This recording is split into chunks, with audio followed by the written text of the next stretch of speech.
I don't know if you watch television. You probably do. In the early 2000s, there was an epidemic that crossed our television screens called reality competition shows. And the most popular one in the early 2000s was, of course, American Idol. And American Idol, you might wonder, was I on American Idol? Did I have the stage name Taylor Hits? I'll never tell. Soul Patrol. But all these competition shows that have something in common, like they have some judges that you have no idea why they're there, like America's Got Talent. What does Howie Mandel know about any of this?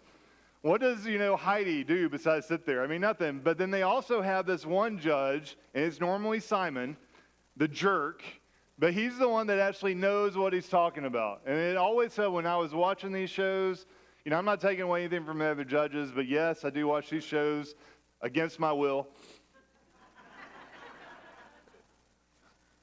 Hey, I'm not the one that's choosing Dancing with the Stars on my television screen, but I'm a good husband and I let it play.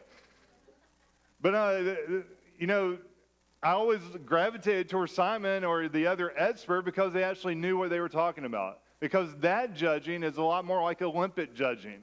When you watch the Olympics, a real competition that's not scripted, you have these judges are experts and they know how to grade people. They know how to judge every little thing they might do. And then they give the appropriate score. You hardly ever see a 10, but you get the idea. They know how to judge. And what we're going to be talking about today is judging. A lot of people like to say, contrary to popular belief, we can judge other people because the default setting is, you can't judge me, only God can judge me. Or there's only one judge and that's God, so chill and let my Father do his job. And they say this because they're using it as a license to, hey, I can do whatever I want to do that makes me happy, and you have no pretense to judge me. Who are you to judge me? But, this might surprise you, like I said, contrary to popular belief, Jesus says we can judge other people. In fact, he wants us to judge other people, but he wants us to judge other people correctly.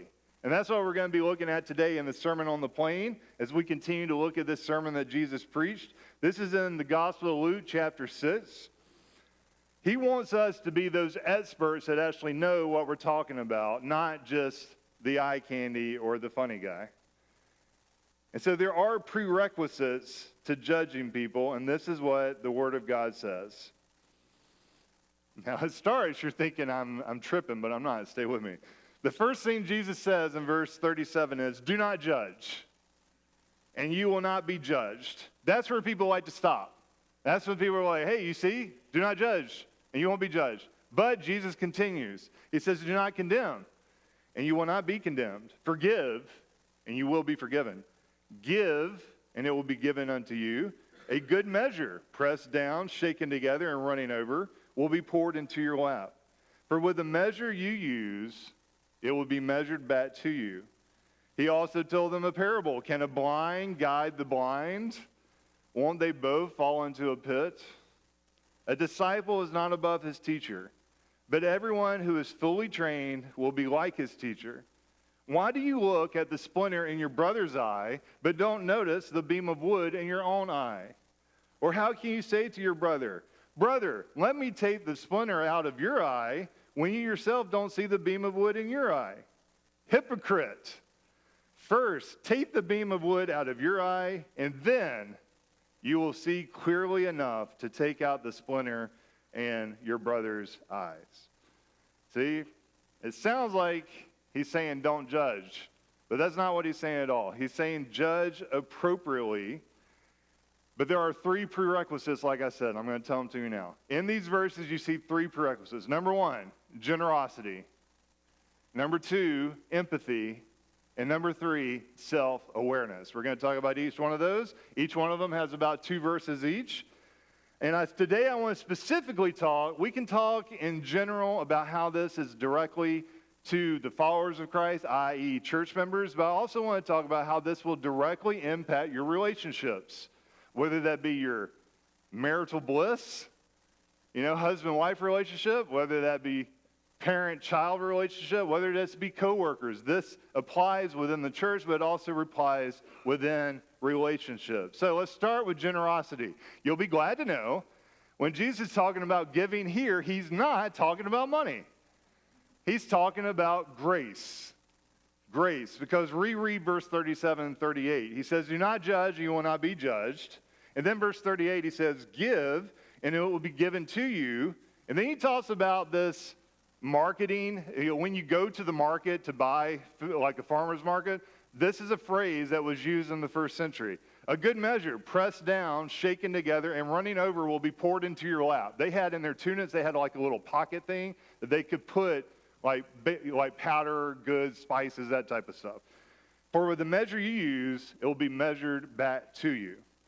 See, if we can be real, like how I like to be real, many times we're way too quick to judge each other. But Jesus is reminding us in these two verses, remember, what goes around comes around. If you are super quick to judge other people, those people are chomping at the bit to judge you. If you are super quick to forgive other people, then most likely those people will also forgive you. And that's important because when we mess up, we want to be forgiven immediately and then forget about it. When we mess up, hey, I already apologized. Can't you just forgive and forget? Hey. When other people mess up, well, it depends on what they did. This choice ties directly into a verse from last week, verse 31. Jesus said right before these verses, he says, just as you want others to do for you, do the same for them. Now, you've heard a version of this verse. You know what this verse is called. What's it called? The golden rule. That's right. It's golden.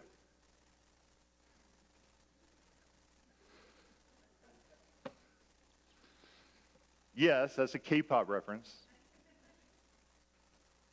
You're suffering. Your daughter loves it. He gets it. Anyway, it's called the golden rule. We want, in relationships, and basically what it boils down to is we want other people to assume the best about our intentions. But at the same time, too many times, too quickly, we assume the worst about their intentions. And that's not fair. It's just not. We need to give each other the benefit of the doubt. To put it in modern language, that's what Jesus is asking his followers to do. Give each other the benefit of the doubt. Why? Because Jesus is promising a blessing. Verse 38, that's what verse 38 is describing. If you are slow to condemn and quick to forgive, you're going to be blessed. And he describes it in this market term. But think about it think about a scoop, right? I mean, some of you do the powdered drinks. You have a scoop and you get it out there, and then you scrape over the top, and then you pack it down, and then you get it more, and you pack it down again. You're trying to make sure that scoop is completely filled. Or if you don't do powdered drinks, you protein it before you lift. I know a lot of you do that. Think about when you go to the ice cream shop. You want the person with the heavy hands. You want that heavy-handed person because one scoop turns into three. It's this massive scoop and it's like falling out. You want the whole thing melting down your arm. That's what you want. That's the person you want serving you ice cream. That's what Jesus is describing with us. He's saying, if you scoop out too big of a scoop, you're going to get too big of a scoop back. That's the blessing that you will receive. Now, Jesus said this about 6-7. I already did that today, didn't I? My bad. I was challenged to do that today. All right. Jesus said this about 2,000 years ago. Well, you'll be glad to know, after years of research, psychologists are finally ready to agree with Jesus. Thanks, psychologists. Thanks for joining the party. You finally got there. They've done clinical studies about the emotional and mental benefits of giving other people the benefit of the doubt. And they conclude, this is groundbreaking, you'll never believe this, how you react affects your emotional state way more than the emotional state of the other person. Thank you, experts. Appreciate you sharing that. But here's what they're talking about. Here's the example of giving each other the benefit of the doubt. Think about this. There's two parents. One has to work. One is able to get off work. Their kid is going on a field trip, right? During the day, the mom's at work, working hard. She's working her fingers through the bone, man, 9 to 5. The dad is off with the kid at the pumpkin patch or whatever. We're getting ready to do fall. And the dad starts taking pictures of the kid with the pumpkin and the scarecrow and the hayride and all this. And he's sending the pictures to the mom while she's at work. She has a choice about how she reacts to these pictures. She does. Is she going to choose to think the best of her husband's intentions of saying, oh, he just wants me to feel included, he's missing me, the kid is missing me, or is she going to be, I can't believe he's doing this. He knows I want to go to the pumpkin patch. He doesn't even like pumpkins. She chooses. And in that moment, if she chooses the first option, if she chooses to expect the best of her husband's intentions, then she's going to have a much better day. She's going to be, aw, that's my little baby. Hey, come here. Yeah, come here. Look at my little baby. Yeah, that's her. So it's really up to you. Even though it was a painful reminder of what she was missing out on, she was able to, because she chose to give the best of intentions, she was able to enjoy it vicariously through technology. And that's a good thing. We have to give each other the benefit of the doubt, which leads us to number 2.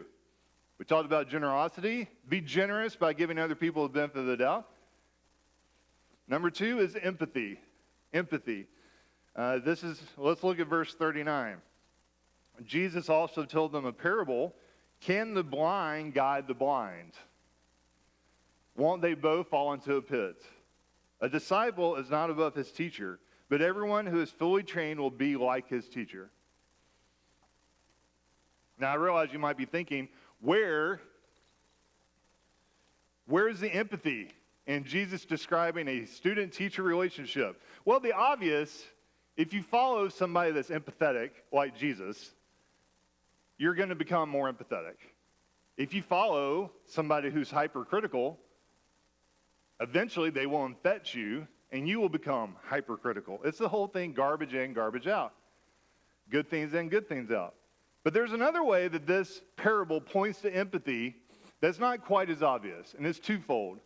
Number 1, talking about teachers and students, we all know this. What's the best teacher? Experience. Thank you. See, they're seasoned. They know. I'm trying to learn that from them. Teach me, wise ones. No, experience is the best teacher. And so that's basically what Jesus is saying, that your experience is also going to shape how you see the world. You have to understand, why are you feeling like you're feeling? Why are you reacting that way? Was there some behavior you learned growing up that's causing you to react that way? Do you have some type of baggage? Like you didn't get to go on the field trip? You knew you were never allowed to, and your parents thought the pumpkin patch was evil because of Halloween, and you never got to go on the field trip, and now you're a grown adult, and you're like, oh, you still have this baggage that you're dealing with, and so you immediately lash out? Why are you reacting the way? And once you realize that, it's important because that's going to affect how you perceive the action of the other person. It will. Because second thing, it says twofold. Number 2, you got to remember, we're all different, right? Psychologists spend thousands of dollars in studies to prove that we're all different. Just look around, we are. Let's talk about just one example, and it has to do with phone etiquette. I want to talk about my 2 favorite generations, Gen Z and Gen X. Nothing against the boomer generation. You guys are great. But let's just talk about Gen Z and Gen X. Gen Z, they don't want to call people. They don't. Why would I call somebody? I can text them. And the idea of calling somebody out of the blue horrifies them. Now, Gen X, if I need to call you, I'm just going to call you. If you don't answer, I assume you're busy, and then I will leave you a voicemail detailing why I called so that you can then decide whether or not you want to call me back. And Gen Z will be like, why are you leaving a voicemail? They got your number. They see you called. Well, in my Gen X, we assume if you don't leave a voicemail, then you just butt dial me. And it was a mistake. And guess what? I'm not going to call you back. And then you're going to be mad. Why? Because I didn't call you back. Well, he's so inconsiderate. And you might ask about texting. Yes, I use proper pronunciation. I do periods, and I do capitalization, and I write complete sentences, and you're laughing at me, but hey, it's written communication. There's an etiquette. Gen Z, nah, man. And I don't even know what's below Gen Z. What do they call y'all? iGen, I don't even know, Gen Alpha, whatever. It's just a series of symbols. Some of which I know what they are, some of the other side I don't want to know what they are.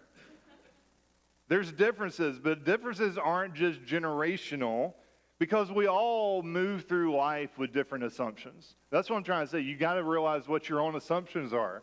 Because get this, speaking to married couples right now, even if you grew up on the same street, if you grew up on the same street as your spouse, they still had a different family culture than you did.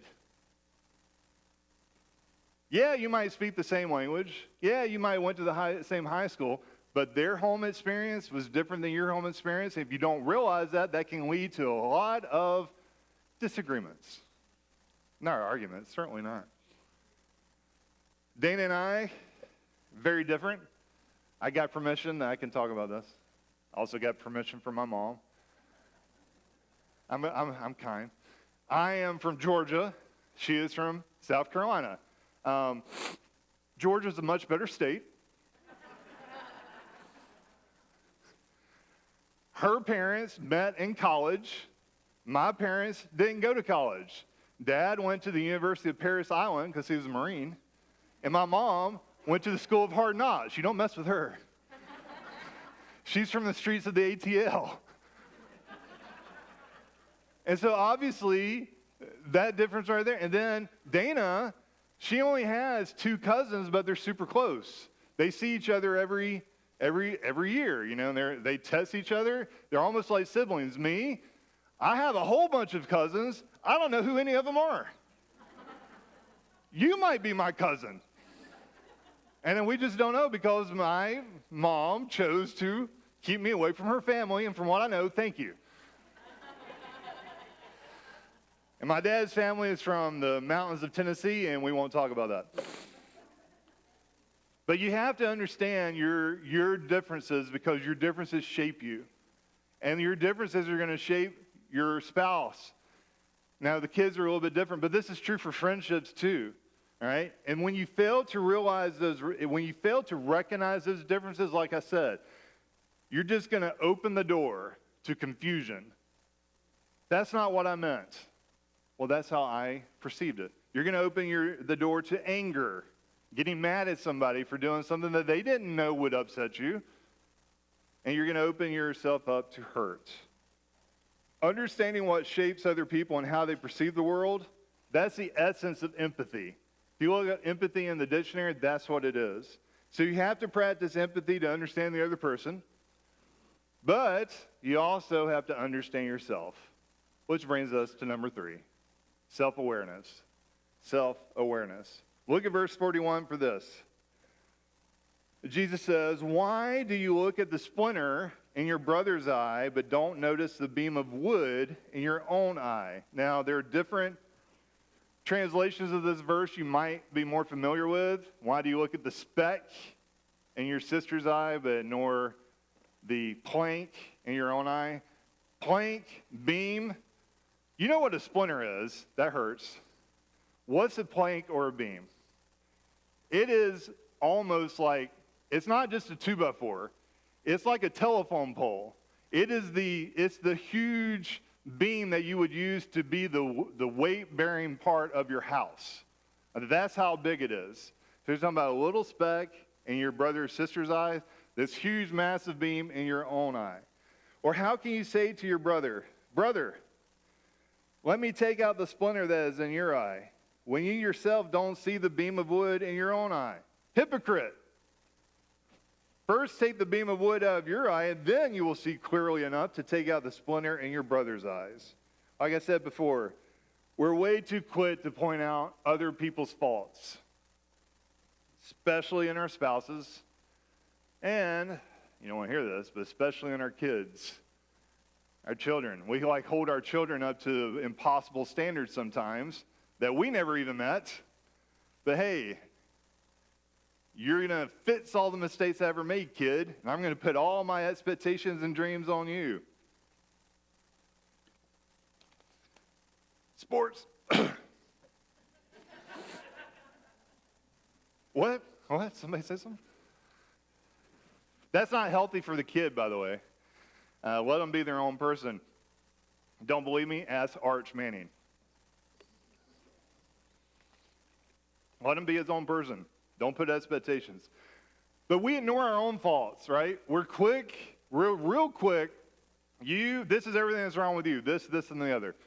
We don't want to see ourselves. And Jesus calls us out for what it is. It's hypocrisy. Blatantly hypocrisy. And the word for hypocrisy there is basically acting. In Greek, it was the actor who would literally put on, while they were performing, they would put on these huge masks. One was a smiley face and one was a frowning face. That's all they had. And so you're literally hiding behind a fake countenance. So how do you avoid hypocrisy? Well, by being self-aware. Which brings me back to American Idol. I know, stay with me. If you've never watched the show, good. But if you have, the opening weeks are always all these people that come to try out, and these people think they can sing. But unfortunately, these people cannot sing at all. It's terrible, it's horrible, and it's basically cruelty to put them on TV to show the whole world of how delusional these people are as they try to sing. And I always thought to myself, does this person not have any friends? Because if you are that bad, you know what your friend's going to be like. Be like, hey, man, I love you, dog, but you suck. I know that's hard to hear. I'm just saying. But they lack self-awareness, and then they get all sad when the judges, for the first time, have to call them out and say, sorry, you're not any good. But Mama said, your mom's a liar. You're not any good. Get out. Of course, Jesus is not, when he's talking about us being hypocrites, he's not talking about our singing ability or lack thereof. He's talking about our spiritual state. Because we're okay to judge each other as long as it's coming from the right place. And you cannot do anything rightly unless your spiritual state is taken care of. Jesus wants us to take self-inventory. Why? Because any accountability, where does it has to start? It's got to start with yourself. It has to start with yourself. That's true for a sports team. That's true for a marriage. That's true for a workplace. If you want to hold other people accountable, you've got to hold yourself accountable first.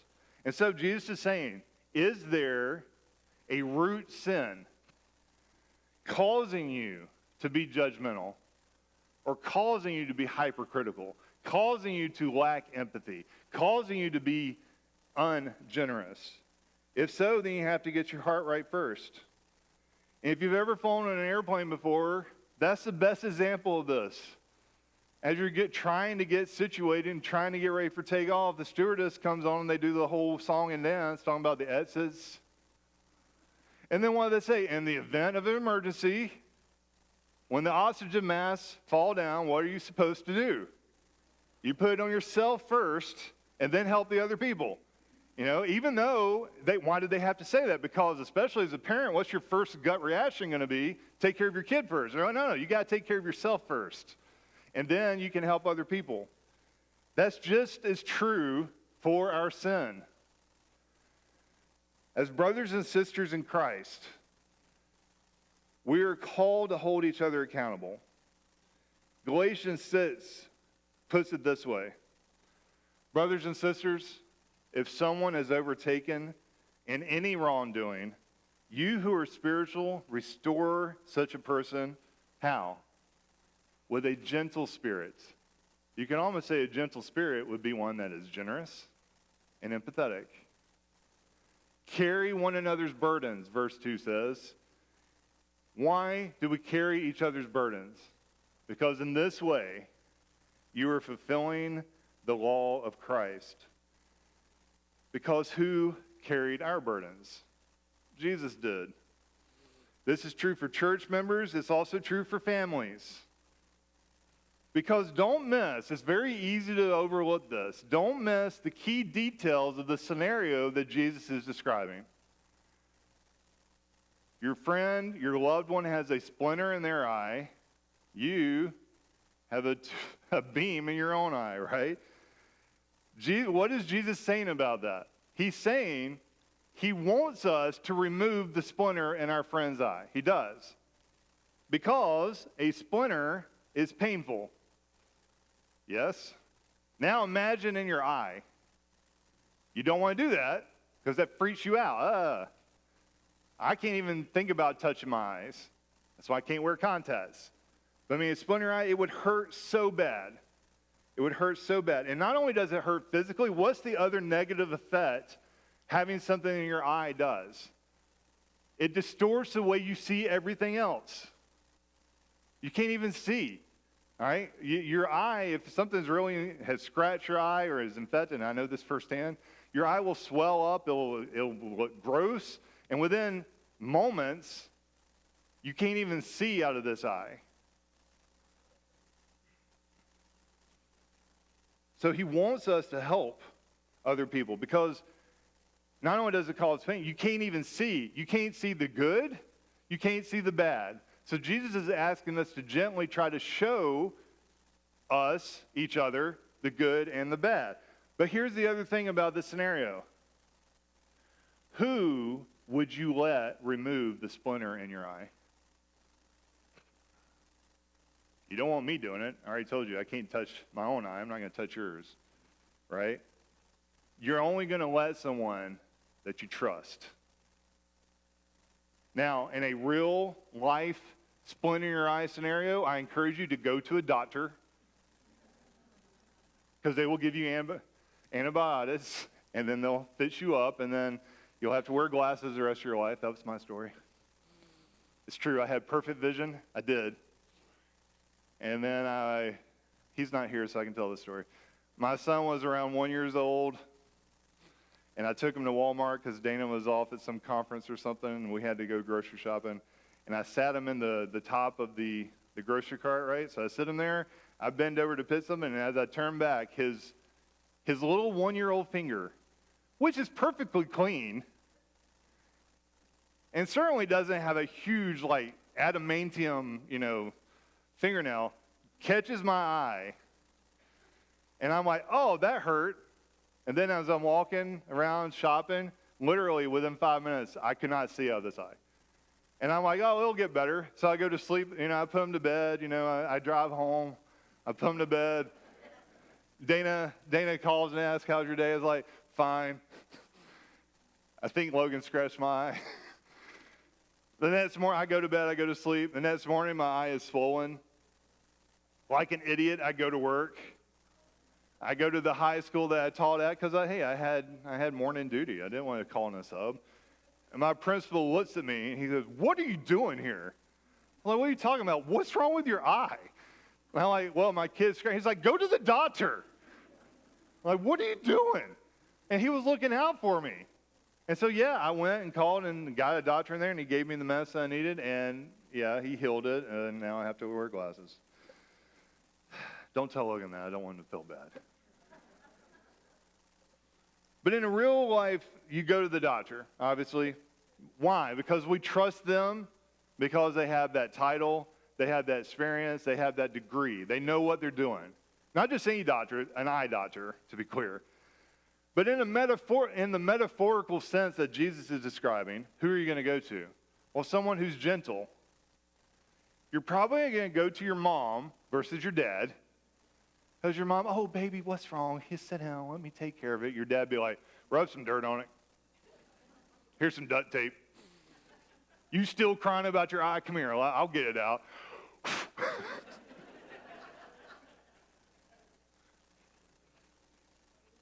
Nah, you're going to go to somebody you trust. You're going to go to someone who has experience removing splinters from eyes.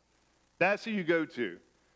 Specifically, in Jesus' example, you're going to the person who has experience removing splinters from eyes because they have removed the beam from their own eye. That's what he's calling us to do, to be that type of person, to be the type of person that realizes our spiritual condition. Because if you have a beam, a telephone pole in your eye, what's the reality of your situation? You are dead.